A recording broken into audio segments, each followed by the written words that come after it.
തൃശ്ശൂർ നഗരത്തിൽ, പ്രത്യേകിച്ച് തേക്കിൻകാട് മൈതാനിയിലും അതിനു സമീപത്തും ഭക്ഷണം വിതരണം ചെയ്യുന്നത് കോർപ്പറേഷൻ നിരോധിച്ചിട്ടുള്ളതാണ്.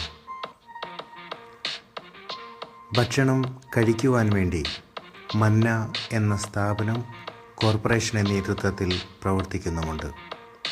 എന്നാൽ ഇതൊന്നും അറിയാതെ ഇപ്പോഴും ഭക്ഷണം വിതരണം ചെയ്യുന്നുണ്ട് പല സംഘടനകളും സ്കൂൾ കുട്ടികളും വരെ.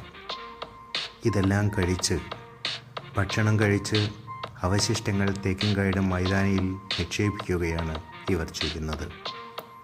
ഭക്ഷണാവശിഷ്ടങ്ങളും പ്ലാസ്റ്റിക് കവറുകളും കൊണ്ട് തേക്കിൻകാട് മൈതാനി വൃത്തിഹീനമായി കൊണ്ടിരിക്കുന്നു. ഇത് തടയാൻ ആർക്കും സാധിക്കുന്നുമില്ല.